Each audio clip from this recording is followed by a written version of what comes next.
मैं इस वक्त मौजूद हूँ झाझर में। अभी कुछ ही देर पहले मुख्यमंत्री योगी आदित्यनाथ यहाँ संबोधित करके गए हैं। लोकसभा चुनाव को लेकर तमाम तैयारियाँ चल रही हैं। कहा जा रहा था कि लोकसभा चुनाव इस जो क्षेत्र है इसमें जो ठाकुर वोटर्स हैं वो कहीं ना कहीं भाजपा से नाराज़ चल रहे हैं। ये सच है या अफवाह, ये जानने की कोशिश करते हैं। और अगर सच में ही जो ठाकुर वोटर नाराज़ हैं तो कितनी नाराज़गी मुख्यमंत्री योगी आदित्यनाथ के बाद में वो कम हुई, तो ये जानते हैं ठाकुर समाज के कुछ वोटर्स हैं उनसे।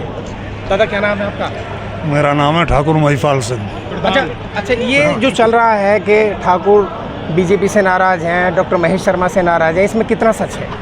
बीजेपी से तो ठाकुर नाराज नहीं है, लेकिन बीजेपी ने जो टिकट वितरण किया है उस पर थोड़ी सी नाराजगी है। कारण वीके सिंह का टिकट कटना गाजियाबाद से, यहाँ कोई फर्क नहीं है। और अब ये जो नाराजगी थी, योगी जी आ गए, राजपूत तो राष्ट्रवादी कौम है, बीजेपी को ही वोट देंगे। अभी जो विपक्ष है वो ये कह रहा है, अभी सोशल मीडिया पर कुछ वीडियोस वायरल हुई, गुजरात से लेकर के तमाम स्थानों पर पगड़ी उतरवाई गई, ये तमाम चीज़ें हुई, तो इस पर क्या कहना है? इस पर देखिए,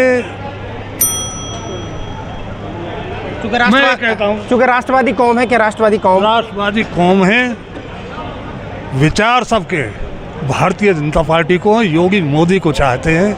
हालांकि थोड़ा बहुत वो आता है, लेकिन वो नाराजगी दूर होती जा रही है अपने क्षेत्र की। तो मैं कह रहा हूँ नाराजगी दूर। अभी पीछे में यहाँ ग्राउंड रिपोर्ट में करके गया था, खासी तादाद में जो है जो ठाकुर वोटर्स हैं वो काफ़ी नाराज़ थे। और अभी हाल ही में धौलाना विधानसभा पड़ता है, गाज़ियाबाद की विधानसभा है, वहाँ पर एक पंचायत हुई, उसमें 6 से 8 हज़ार लोग शामिल हुए।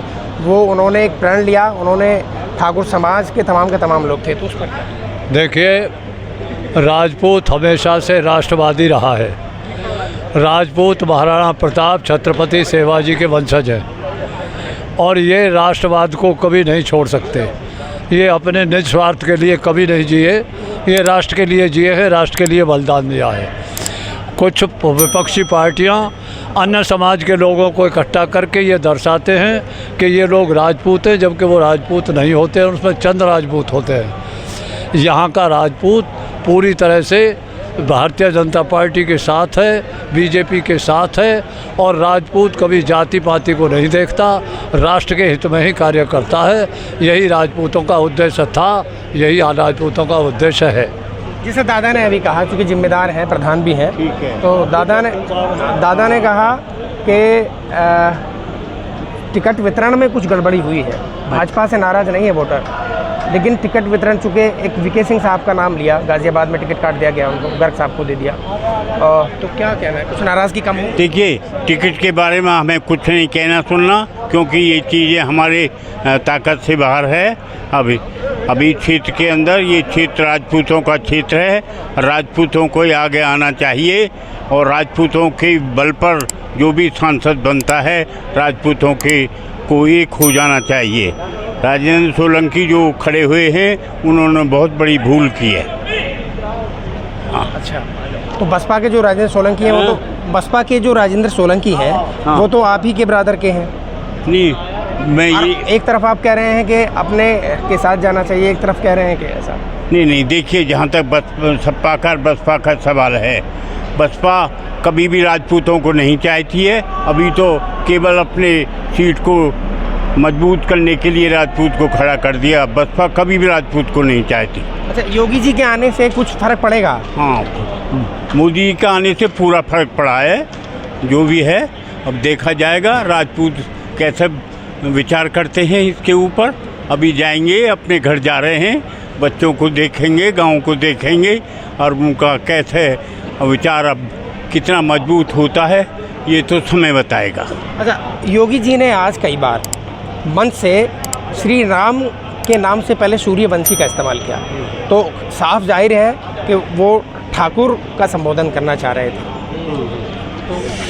जिस जगह आप खड़े हैं, ये गौतम बुद्ध लोकसभा है, ये गढ़ है राजपूतों का, ये राजधानी मानो इसे राजपूतों की।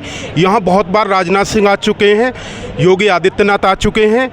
इससे इस चुनाव पर इतना फ़र्क पड़ेगा कि जो 5 या 6% हवा विपरीत बह रही थी वो अब उल्टी दिशा में बहेगी, बीजेपी के पक्ष में बहेगी हवा यहाँ पर। और जो डॉक्टर महेश शर्मा पिछली बार 3.25 लाख वोटों से जीते थे, हो सकता है कि वो उसको भी पार कर जाएं। अच्छा, मेरा एक सवाल और है कि जो ठाकुर समाज है वो मैक्सिमम बीजेपी का सपोर्टर कहा जाता है, उसी को वोट देता है, लेकिन इस बार क्या कारण रहा जो आपके अनुसार ही अगर मैं कहूँ 5, 7, 10% भी अगर वोट छिटक रहा है तो क्या वजह है? वजह ये है कि आगरा से लेकर बरेली तक हमारी एक गाजियाबाद सीट थी जिसमें 6 लाख राजपूत थे। डॉक्टर वीके सिंह बहुत ईमानदार जर्नल थे, उनका टिकट काट दिया। वो पिछली बार 5,67,000 वोटों से जीते थे, 2014 में 5,20,000 से जीते थे। तो ठाकुरों को कहीं ना कहीं कुछ लोगों को ये लगा था कि ये हाईकमान ने ठीक नहीं किया, लेकिन योगी जी के आने के बाद यहाँ की सारी नाराज़गी दूर हो गई है। वीके सिंह जी के भी मैसेज आ रहे हैं कि भाई ऐसा कुछ नहीं है, और सुना है कि उनको गवर्नर बनाया जा रहा है। राजपूत वापस बीजेपी में आ चुका है, जो 2-4% थे। अब कोई नाराज़गी नहीं है। अच्छा, जगह जगह दादा जो ठाकुर समाज के लोग हैं वो पंचायत कर रहे हैं, वो लोगों को इकट्ठा कर रहे हैं कि ये अपने सम्मान की लड़ाई है, तो इसको क्या आपका क्या? इसमें कुछ तो पंचायतें ऐसी भी हैं कि जो व्यक्तिगत उनको कोई वो है, उससे एलर्जी है, उन कुछ लोगों को इकट्ठा कर लेते हैं, जिसमें हमारे बच्चे ही ज़्यादा हैं। आपने देखा होगा कि जहाँ की भी वो है, वो व्हाट्सएप वगैरह पे जो गिट डालते हैं उसमें बच्चे ज़्यादा हैं। बच्चे कुछ भटके हुए हैं, अब ठीक हो जाएंगे, आज बहुत खुश है। लेकिन फिर भी जो है राजपूत जो है बीजेपी के साथ रहा है, रहेगा, क्योंकि राष्ट्रहित हमारी बीजेपी सरकार है। और फिर योगी जी के आज आगे तो आज वो भी सारे ठीक हो जाएंगे। अच्छा, आज योगी जी आए हैं, क्या उनके आने से कोई माहौल में फ़र्क पड़ेगा? जो 10-5% जो विरोध में हवा बह रही थी कि उसको फेवर में करने में सक्षम? देखिए, आप तो एंकर हैं, गांवों में इतना काम चल रहा है कि ना कोई कमेरा मिल रहा है, कोई नौकर मिल रहा है, ना कटाई को मिल रहा है, फिर भी आपने देखिए कि पंडाल छोटी पड़ गई, और इसमें सभी ज़्यादातर राजपूत हैं। तो क्यों नहीं फ़र्क पड़ेगा? ये तो फ़र्क पड़ा ही हुआ है कि अपने काम को छोड़ के आए, नाच पड़ा खेतों में, जंगल में नाच पड़े, और यहाँ आगे आए हैं तो किस लिए आए? दादा, मेरा एक लास्ट सवाल है जी। आप ठाकुर समाज के लोग हैं, सामान्य श्रेणी में आते हैं जी, लेकिन सामान्य श्रेणी को कहीं ना कहीं रोज़गार में भटकना पड़ रहा है। नहीं, भटकना पड़ रहा है, वो तो हमारी परिस्थिति ऐसी कि बच्चे कुछ कम पढ़ते हैं, वरना ऐसी बात नहीं है कि जो एक आरक्षण था जिसमें कोई आज तक छेद नहीं कर पाया, उसमें मोदी ने छेद कर दिया कि 10% हमारे जो EWS के अंदर है उनको नौकरी के लिए दे दिया है। और कुछ बच्चे जो भी लगे हैं आज इनके ज़माने में, वो बिगर पैसे बिगर खर्च के लगे हैं। पहले तो जो शिवपाल जी उसको फाड़ देते थे, जो लिस्ट आयोग देता था लिस्ट, और अपनी दे देते थे। यही मायावती के शासन में हुआ।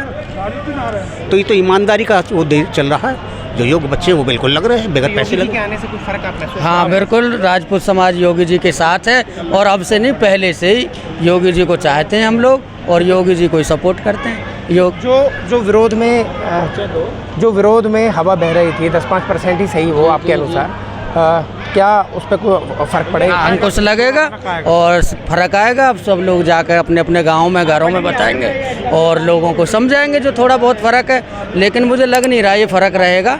सब बीजेपी के लिए हैं, सभी राजपूत बीजेपी के लिए। मुझे सच बताइए, योगी जी के आने से पहले क्या वास्तव में ही विरोध था?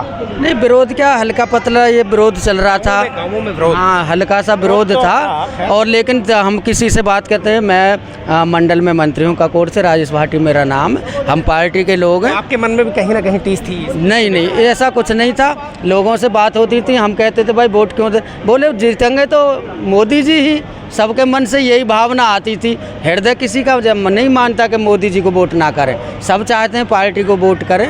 और आज योगी जी आए, आपने देखा होगा ये सारा क्षेत्र ठाकुर बाहुल्य है, और आज सभी लोग यहाँ पे आए। और वोटर से बात करके ऐसा महसूस भी हो रहा है कि योगी आदित्यनाथ के आने के बाद में वो जो नाराज़गी थी, जो महेश शर्मा से लोग नाराज़ थे, जो भारतीय जनता पार्टी से लोग नाराज़ थे, वो नाराज़गी कहीं ना कहीं दूर होती दिख रही है। शाहनवाज चौधरी, न्यूज़ 24, बुलंदशहर।